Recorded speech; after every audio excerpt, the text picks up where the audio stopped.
ओम श्री सद्गुरुदेव भगवान की जय।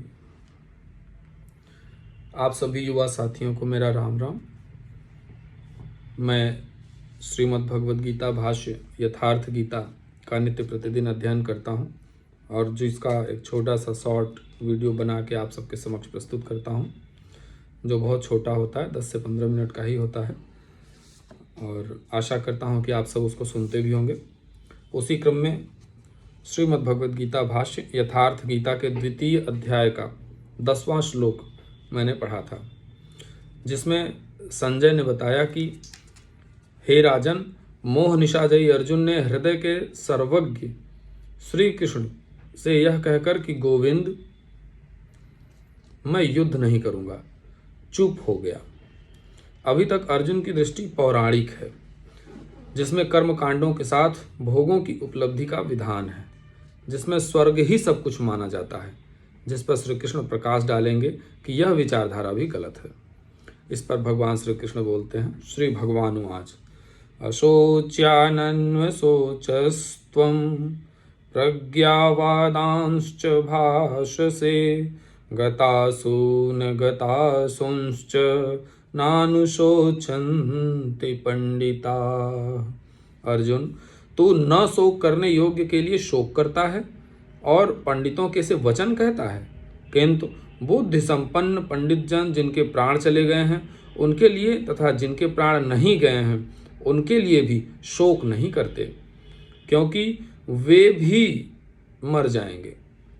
तू पंडितों जैसी बातें भर करता है, वस्तुतः ज्ञाता है नहीं, क्योंकि न त्वेवाहं जातु नासं न त्वं नेमे जनाधिपाः न चैव न भविष्यामः सर्वे वयमतः परम्। न तो ऐसा ही है कि मैं अर्थात सद्गुरु किसी काल में नहीं था, अथवा तू अनुरागी, अधिकारी अथवा जनाधिपाः राजा लोग अर्थात राजसी वृत्ति में पाया जाने वाला अहम नहीं था, और न ऐसा ही है कि आगे हम सब नहीं रहेंगे। सद्गुरु सदैव रहता है, अनुरागी सदैव रहते हैं। यहाँ योगेश्वर ने योग की अनादिता पर प्रकाश डालते हुए भविष्य में भी उसकी विद्यमानता पर बल दिया। मरने वालों के लिए शोक करने के लिए कारण बताते हुए उन्होंने कहा, यहाँ भगवान श्री कृष्ण का आशय ये है कि आज मैं तुमको बता रहा हूँ तो आज मैं हूँ। पहले मुझसे पहले भी महापुरुष थे जो अपने शिष्य अनुरागी शिष्यों को गीता का ज्ञान दिए थे। गीता का चूँकि पहले श्रुति परंपरा चलता था, ये लेखन परंपरा तो महर्षि वेदव्यास जी के समय से शुरू हुआ है, तो पहले भी सद्गुरु थे, पहले भी महापुरुष थे, वो भी अपने अनुरागी शिष्यों को यह उपदेश दिए थे और जो मैं आपको दे रहा हूँ। अर्थात और आगे भी महापुरुष होंगे जो इस तरह के उपदेश देते रहेंगे। अर्थात इससे यह स्पष्ट होता है कि भगवान श्री कृष्ण एक योगेश्वर सद्गुरु थे, महापुरुष थे, भगवान थे। उन्होंने अपने शिष्य अर्जुन को उनके भ्रांतियों को दूर किया प्रश्न परिप्रश्नों के माध्यम से, और गीता प्रश्न परिप्रश्न की श्रृंखला है, गुरु शिष्य संवाद है, इसलिए उन्होंने अपने शिष्य के संदेह को दूर करने के लिए भगवान श्री कृष्ण ने उपदेश दिया, वही है गीता। अगला श्लोक, देहिनोऽस्मिन्यथा देहे कौमारं यौवनं जरा तथा देहांतर प्राप्तिर्धीरस्तत्र न मुह्यति। जैसे जीवात्मा कि इस देह में कुमार, युवा और वृद्ध अवस्था होता है। अर्थात हम आप जैसे आज बच्चे हैं, कल बड़े होंगे, कल बुजुर्ग होंगे, तो उसी तरह से जीवात्मा इस देह में कुमार, युवा और वृद्ध अवस्था होती है। वैसे ही अन्य शरीरों की प्राप्ति में धीर पुरुष मोहित नहीं होते। कभी आप बालक थे, शनैः शनैः युवा हुए, तब आप मर तो नहीं गए, पुनः वृद्ध हुए। पुरुष एक ही है, उसी प्रकार लेश मात्र भी दरार नए देह की प्राप्ति पर नहीं पड़ती।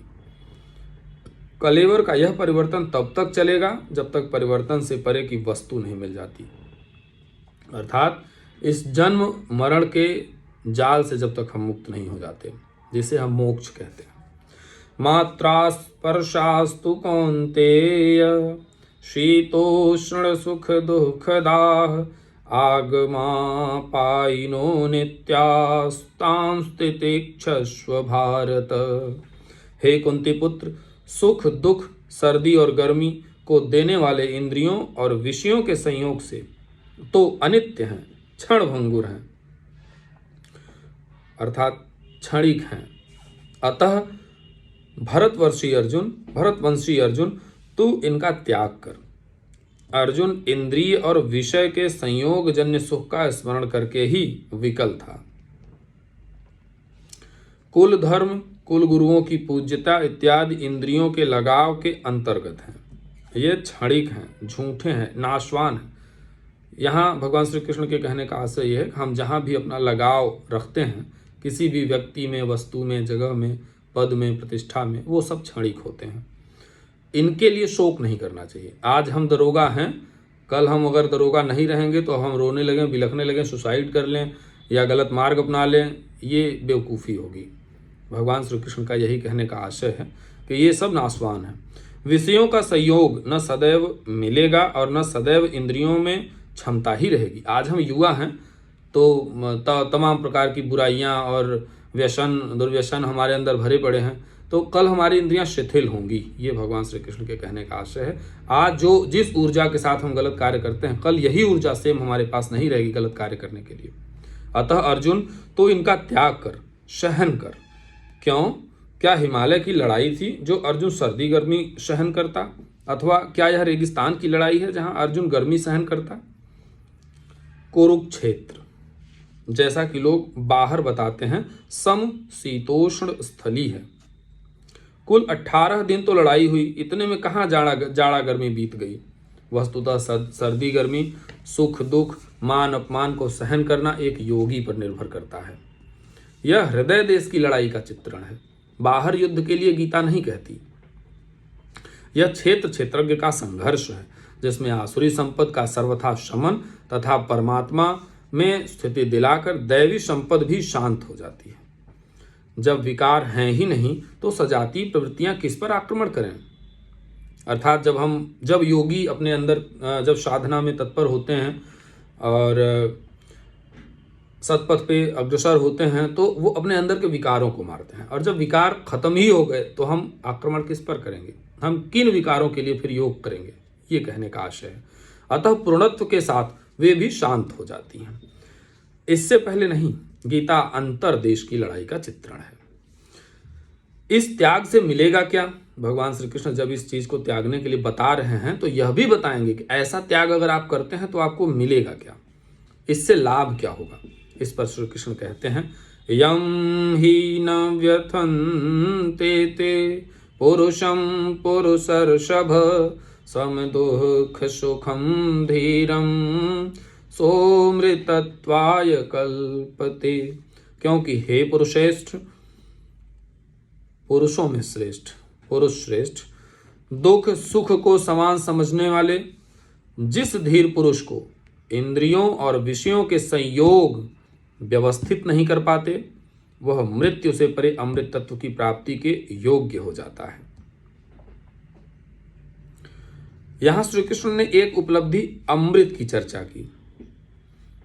अर्जुन सोचता था कि युद्ध के परिणाम में स्वर्ग मिलेगा या पृथ्वी, किंतु श्री कृष्ण कहते हैं कि न स्वर्ग मिलेगा और न पृथ्वी, बल्कि अमृत मिलेगा।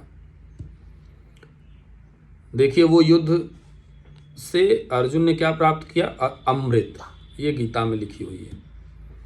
और बाहर हमें क्या समझाया जाता है कि युद्ध किस में हुआ है? कौरवों में और पांडवों में। किस लिए हुआ है? राज्य के लिए और पद के लिए, वैभव के लिए नहीं। अर्जुन उसके लिए, ये गीता हमारी धर्मशास्त्र है। गीता हमें मोक्षद मार्ग दिखाती है, हमें परम कल्याण देती है। परम कल्याण न पद में है, न धन में है, न वैभव में है, न संपदाओं में है और न बाह्य जगत में कहीं भी है। ये जो अमृत तत्व है वो अपने अंदर है। अमृत क्या है उसकी परिभाषा भगवान बताते हैं। नासतो विद्यते भावो ना भावो विद्यते सतः उभयोरपि दृष्टोऽन्तस् त्वनयोस्तत्त्वदर्शिभिः। अर्जुन, असत वस्तु का अस्तित्व नहीं है, अर्थात जो असत्य है उसका अस्तित्व नहीं है, वह है ही नहीं, उसे रोका नहीं जा सकता। और सत्य का तीनों काल में अभाव नहीं है, भूतकाल, वर्तमान काल, भविष्य काल, जिसको आप तीन काल समझते हैं, तीनों काल में सत्य का अभाव नहीं है। सत्य हमेशा था, है और रहेगा, उसे मिटाया नहीं जा सकता। अर्जुन ने पूछा, क्या भगवान होने के नाते आप ऐसा कहते हैं? श्री कृष्ण ने बताया, मैं तो कहता ही हूं। इन दोनों का यह अंतर हमारे साथ साथ तत्वदर्शियों द्वारा भी देखा गया है। देखिए, भगवान श्री कृष्ण ने देखा, उनके साथ तत्वदर्शियों ने भी देखा, अर्थात जो श्री कृष्ण भगवान की अवस्था थी, जो भगवान देख सकते थे, वही देखने की क्षमता वाले उनके समय में और भी लोग थे, या उनसे पहले भी लोग थे। यहाँ यह स्पष्ट हो रहा है।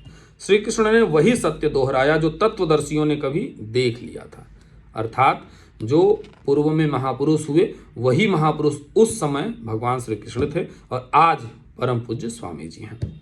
उनके गुरु परम पूज्य दादा गुरु भगवान थे। श्री कृष्ण भी एक तत्वदर्शी महापुरुष थे।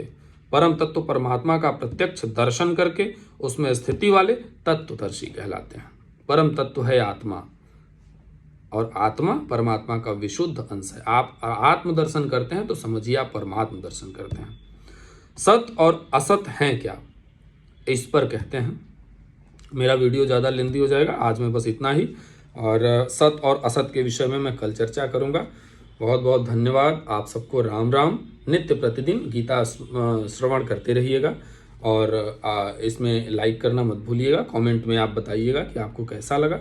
अगर कुछ सुधार करने की आवश्यकता होगी तो मैं सुधार करूंगा, और शेयर अवश्य करिएगा ताकि जन जन तक पहुंचे। जो नए साथी हैं, माताएं हैं, बहनें हैं, जो अभी गीता जिनके तक नहीं पहुंची है या जो गीता कभी नहीं पढ़ पाए हैं, वो भी इसका श्रवण करें। इसको कृपया स्किप नहीं करेंगे, पूरा वीडियो देखेंगे और प्रतिदिन का मेरा वीडियो देखा करेंगे। आज बस इतना ही। मैं कल आपको बताऊंगा गीता के अनुसार कि सत और असत क्या है। आज के लिए राम राम। ओम श्री सद्गुरुदेव भगवान की जय।